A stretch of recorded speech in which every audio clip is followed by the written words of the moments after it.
वे शस्त्र होंगे बेअसर,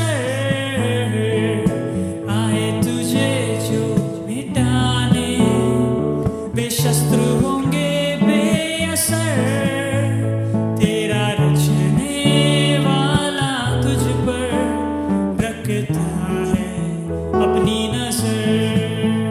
तेरा रचने वाला तुझ पर रखता है अपनी नजर। गिनके स्तुति करो बेशुमार उसके दानों के लिए। अब तक उसने संभाला मुझे अपने बाहों में लिए हुए। अब तक उसने संभाला मुझे अपने बाहों में लिए हुए। गिन गिन के स्तुति करो।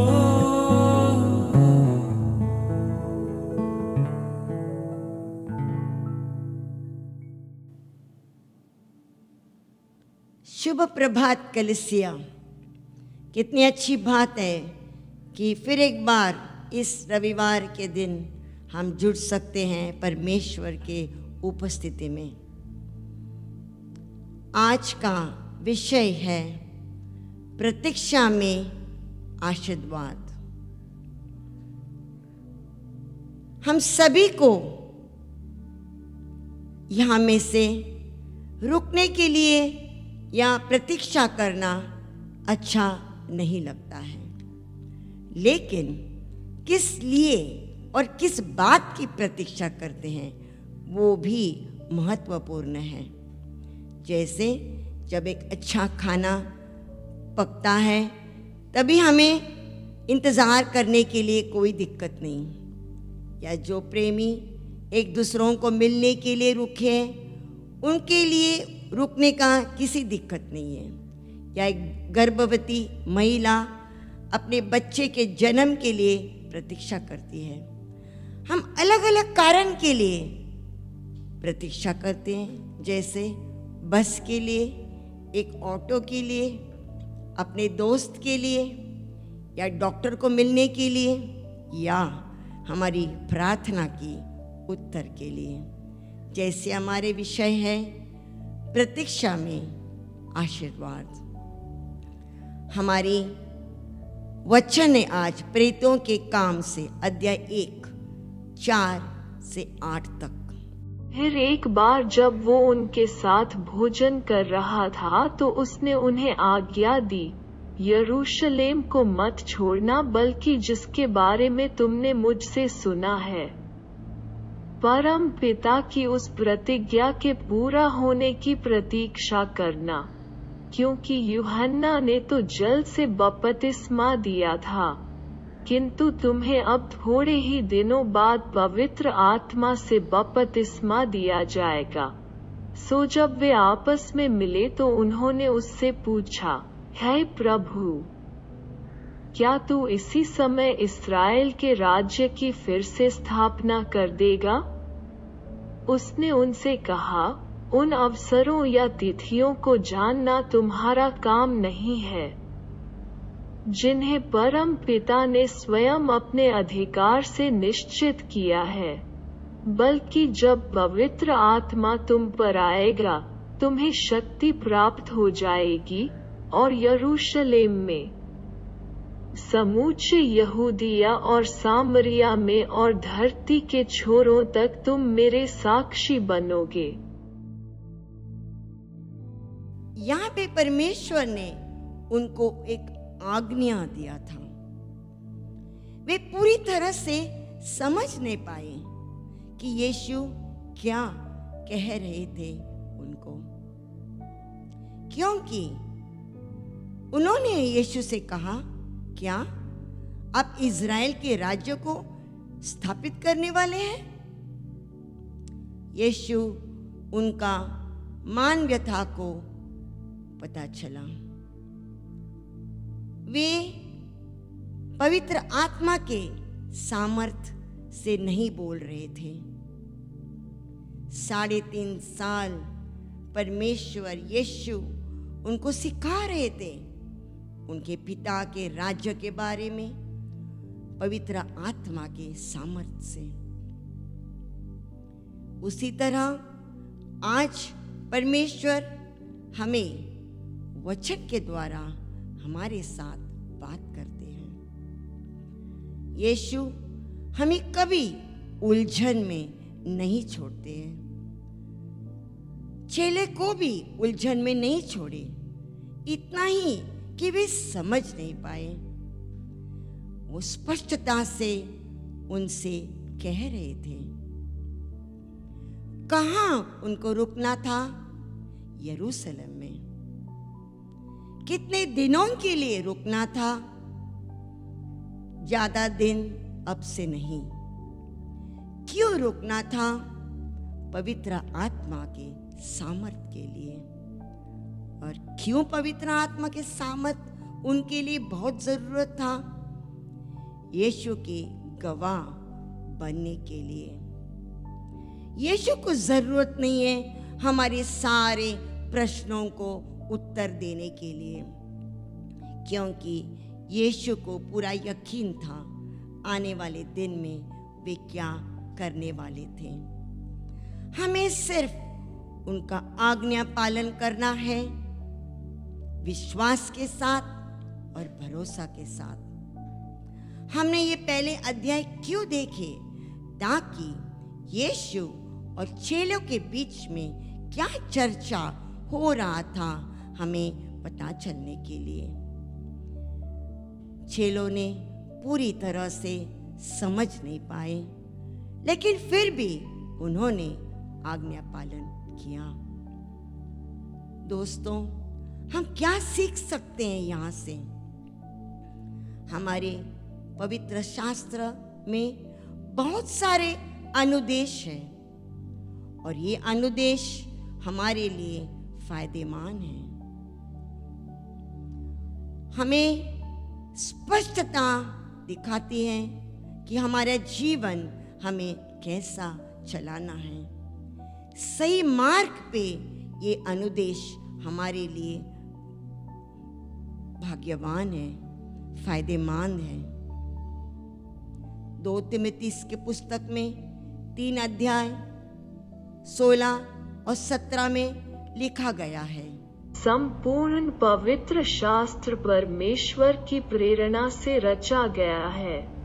यह लोगों को सत्य की शिक्षा देने, उनको सुधारने, उन्हें उनकी बुराइयां दर्शाने और धार्मिक जीवन के प्रशिक्षण में उपयोगी है, जिससे परमेश्वर का प्रत्येक सेवक शास्त्रों का प्रयोग करते हुए हर प्रकार के उत्तम कार्यों को करने के लिए समर्थ और साधन संपन्न होगा।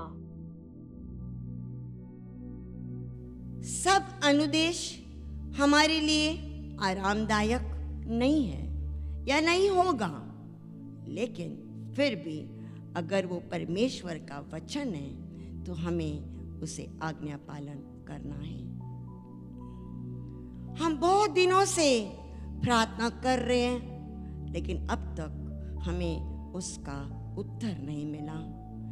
बट दोस्तों, याद रखना है हमें कि जिन्होंने हमें वो वादा दिया है वो जरूर हमारे जीवन में पूरा करेगा। कभी कभी हमें ऐसे उत्तर मिलता है जो हम उम्मीद नहीं रखा उस उत्तर के लिए, कोई अलग ही उत्तर मिला है हमें। चेलों को भी यही था। क्या परमेश्वर इज़राइल के राज्य को, जब हम प्रतीक्षा कर रहे हैं, क्या इज़राइल के राज्य को यीशु स्थापित करने वाले हैं? लेकिन परमेश्वर का वचन परमेश्वर ही करेगा उनके समय पर। परमेश्वर का योजना, उनका विचार हमारे विचार से बहुत ऊंचा है। ये दोस्तों हम कभी नहीं भूलना चाहिए। मैं भी एक समय ऐसी थी, मुझे मेरी प्रार्थना मैं जैसे चाहती थी वैसे चाहिए था। लेकिन जब मैंने ये पढ़ा कि परमेश्वर का योजना और उनका विचार मेरा विचार और योजना से भी बहुत ऊंचा है। तब मैंने सोचा कि प्रभु होने दो आपका योजना मेरे जीवन में। हर एक उनका योजना हाँ और आमीन है यीशु मसीह में। चेले वो वादा पूरा होने के लिए प्रतीक्षा कर रहे थे। जब हम प्रतीक्षा कर रहे हैं परमेश्वर का वचन हमारे जीवन में पूरा होने के लिए, हम कैसे रुकेंगे दोस्तों?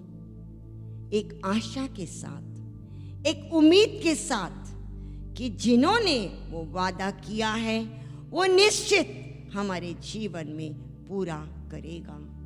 लेकिन जब हम प्रतीक्षा करते हैं हमें पूरा भरोसा रखना है जिन्होंने वो वादा हमारे जीवन में कर चुका है। हमें पूरा यकीन है जब हम रुकते हैं, जब हम प्रतीक्षा करते हैं कि प्रभु पिता यीशु पूरी तरह से हमारे परिस्थिति का नियंत्रण में है। जब हम रुके हैं परमेश्वर का वादा हमारे जीवन में पूरा होने के लिए, हमें विश्राम करना है। यीशु पूरी तरह से वो वादा हमारे जीवन में करेगा ही। उन्होंने कहा मैं पवित्र आत्मा भेजूंगा, और वो निश्चित उन्होंने आगे के वचन में हम पढ़ेंगे कि वे पूरा किया। यीशु ने कहा यूहान 16:7 में वचन हम पढ़ेंगे, किंतु मैं तुम्हें सत्य कहता हूँ इसमें तुम्हारा भला है कि मैं जा रहा हूँ, क्योंकि यदि मैं न जाऊं तो सहायक तुम्हारे पास नहीं आएगा, किंतु यदि मैं चला जाता हूँ तो मैं उसे तुम्हारे पास भेज दूंगा। वो अपने फायदा के लिए, अपना भलाई के लिए यीशु पवित्र आत्मा भेजने वाले थे। अब हम आगे देखेंगे। उम्मीद के साथ चेले और जो 120 लोग थे वहां पे रुके थे, उम्मीद के साथ रुके थे। हम वचन पढ़ेंगे प्रेरितों के पुस्तक अध्याय 1 12 से 14 तक। फिर वे जैतून नाम के पर्वत से जो यरूशलेम से कोई 1 किलोमीटर की दूरी पर स्थित है यरूशलेम लौट आए, और वहां पहुंचकर वे ऊपर के उस कमरे में गए जहां वे ठहरे हुए थे। ये लोग थे पतरस, यूहन्ना, याकूब, अंद्रियास, फिलिप्पुस, थोमा, बरतुल्मै और मत्ती, हलफई का पुत्र याकूब, उत्साही शमौन और याकूब का पुत्र यहूदा। इनके साथ कुछ स्त्रियां, यीशु की माता मरियम और यीशु के भाई भी थे। ये सभी अपने आप को एक साथ प्रार्थना में लगाए रखते थे। फिर एक बार चेले समझ नहीं पाए, लेकिन उन्होंने परमेश्वर जो उनका स्वामी था उनका आज्ञा पालन किया। वे यरूशलेम रुके, वहां पर रुके थे, ऊपरी कमरे में चले गए। क्या कर रहे थे वहां पर? वहां पे निरंतर प्रार्थना कर रहे थे, मध्यस्थी कर रहे थे, लेकिन एक साथ में किए थे मध्यस्थी और प्रार्थना। बहुत महत्वपूर्ण शब्द है कि वे निरंतर प्रार्थना कर रहे थे। वे राजनीति के बारे में ना चर्चा कर रहे थे, ना अपना परिवार के बारे में चर्चा कर रहे थे, ना अलग अलग बातें के ऊपर चर्चा कर रहे थे। नहीं, वे प्रार्थना कर रहे थे। प्रार्थना सभा वहां पे चल रहा था। कोई कुड़कुड़ा नहीं कर रहे थे, शिकायत नहीं कर रहे थे। वे एक साथ में साथ होकर प्रार्थना कर रहे थे। हाँ दोस्तों, हमें मालूम है कि हम जब एक साथ में मिलकर कोई भी चीज हम करेंगे तो उसमें सामर्थ होता है। और परमेश्वर का भजन संहिता 133 में भी लिखा है, कितनी अच्छी है जब भाई और बहन एक साथ में आ जाता है। वो एक अभिषेक हमारे जीवन में आ जाता है। दोस्तों, कितने दिन वे रुके थे। परमेश्वर ने नहीं कहा कितने दिन, लेकिन वे रुके थे 10 दिन। कहां पर हम प्रतीक्षा करेंगे जब प्रभु का वायदा हमारे जीवन में पूरा होने के लिए? कहां? यीशु के चरणों में। यरूशलेम हमारे लिए यीशु है, जगह यीशु। और किस तरह से हमें प्रतीक्षा करना है? एक उम्मीद के साथ, विश्वास के साथ, भरोसा कि परमेश्वर हमारे जीवन में वो वादा पूरा करेगा। कुड़कुड़ाहट नहीं करना है। परमेश्वर के वचन के ऊपर हमें निर्भर रहना है। इसके मतलब क्या हम सब काम बंद करेंगे और वो वादा को पूरा होने के लिए हम सब काम छोड़ देंगे? नहीं। प्रतीक्षा करना मतलब हम प्रभु को हमारे सारे जीवन को उनके हाथों में समर्पित करके उनको नियंत्रण देना है। एक साथ मिलकर हमें प्रार्थना करना है, क्योंकि वचन लिखा है, जब 2 या 3 एक साथ मिलकर सहमत होके प्रार्थना करते हैं, स्वर्ग सहमत हो जाता है। और जब स्वर्ग सहमत हो जाता है, वो पृथ्वी भी सहमत हो जाता है। परमेश्वर के समय में हमें रुकना है। भले कितने भी अनिश्चित होने दे आने वाले दिन, जैसे अब की समय अनिश्चित दिन है। हमें नहीं पता कल क्या होने वाला है या 1 महीने के बाद क्या होने वाला है। लेकिन जब हमने इस सारे परिस्थिति को प्रभु के हाथों में हमने समर्पित किया है, तो नियंत्रण परिस्थिति के ले लेंगे। यीशु ने चेलों को इतना ही कहा कि आप यहां से नहीं जाना, क्योंकि मैं तुझे पवित्र आत्मा के सामर्थ्य से मैं तुझे भरूंगा।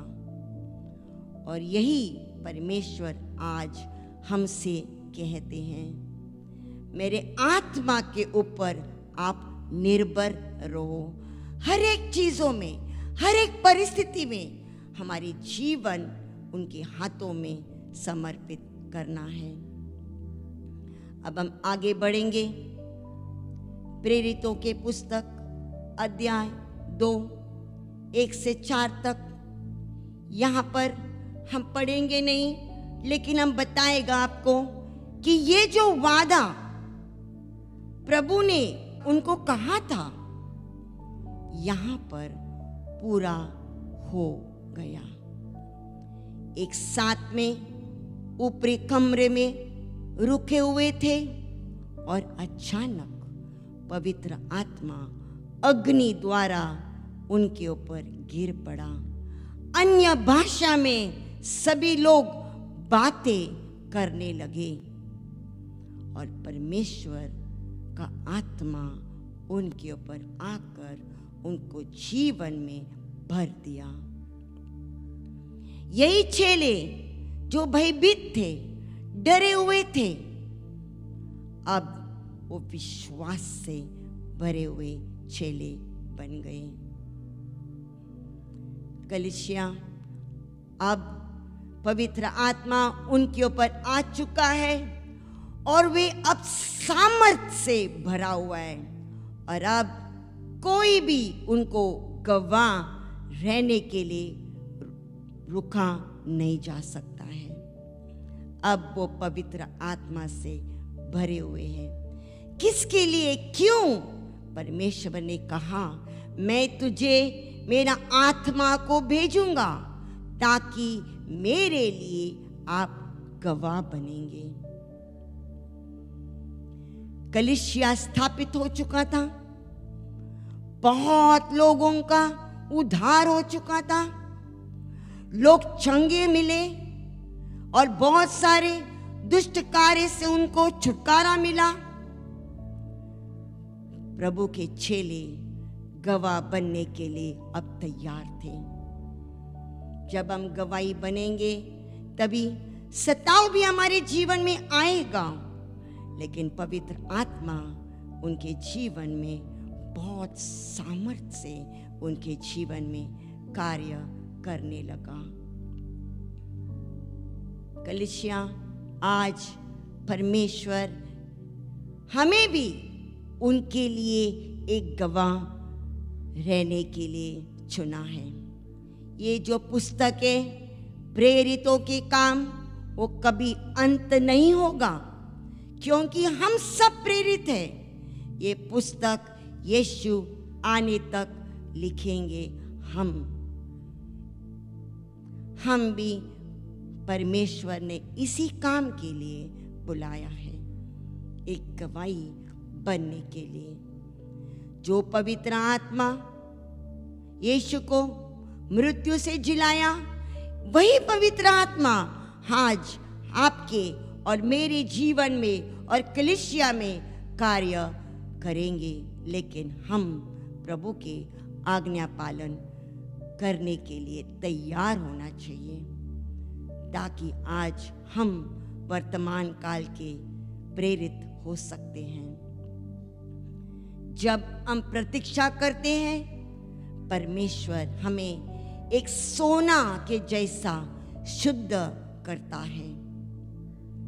शाया का पुस्तक में 40वां अध्याय में 31 में लिखा गया है, बहुत सुंदर वचन है प्रतीक्षा करने के बारे में। परंतु जो यहोवा की बाट जोहते हैं, वे नया बल प्राप्त करते जाएंगे। वे उकाबों की नाई उड़ेंगे, वे दौड़ेंगे और श्रमित न होंगे, चलेंगे और थकित न होंगे। यहाँ में से जो सुनने वाले हैं जूम के द्वारा या यूट्यूब के द्वारा, कौन है यहाँ पे किस चीज के लिए, कुछ कार्य के लिए रुके नहीं हैं? हम सब प्रतीक्षा कर रहे हैं परमेश्वर का वादा हमारे जीवन में पूरा होने के लिए। लेकिन एक चीज याद रखो, यकीन करना कि ये पवित्र आत्मा निश्चित सारे वादाओं को पूरा करेंगे। आज के परिस्थिति में, एक गंभीर परिस्थिति में, महामारी के परिस्थिति में सब कुछ अनिश्चित है। लोगों के काम छूट गया है, लेकिन अगर परमेश्वर ने कहा मैं तुम्हारी जरूरतों को पूरा करेगा, वो निश्चित करेगा। विश्वास रखो, वचन को पकड़ के रखो, प्रभु करेगा उम्मीद के साथ। अगर आपके जीवन में किसी तरह की बीमारी है, चंगाई के लिए आप रुके हैं, विश्वास करो उम्मीद के साथ कि यीशु हमें चंगाई दे देगा। अगर हमारे जीवन में कोई बुरी आदतें हैं जो हमारी पाप के ओर लेकर जा रहा है, दौड़ के आओ यीशु के पास। उसके पवित्र आत्मा द्वारा वो हमें छुटकारा देगा। कलीसिया, ये जो पवित्र आत्मा है, मुझे तो बहुत अच्छा लगता है। कितने समय मैंने देखा है मेरे जीवन में पवित्र आत्मा कार्य कर रहा है। हमारे लिए पवित्र आत्मा एक सहायक है, सांत्वना देने वाला है, दिलासा देने वाला है और हमारे जीवन को एक सही सच्चाई के मार्ग में रखता है। और सबसे महत्वपूर्ण बात, पवित्र आत्मा हमारे लिए पवित्र जीवन जीने के लिए सहायक और मदद करता है जब हम इस पृथ्वी पे प्रवास कर रहे हैं। कितनी अच्छी बात है कि पवित्र आत्मा यीशु ने अपना फायदा के लिए भेजा है। अगर यहाँ पर, और मुझे लगता है सभी को इस पवित्र आत्मा की जरूरत है, क्योंकि यीशु ने कहा अगर आप प्यासा है तो आ जाओ मेरे पास, मैं तुम्हें ऐसे पानी दूंगा तुम्हारे अंदर से वो पानी उमड़ के आ जाएगा। आजकल हमारे व्हाट्सएप में इतने सारे मैसेजेस आता है कि इस बीमारी के लिए वो पीना है, ये पीना है, अदरक के पानी, वो पानी, ये पानी।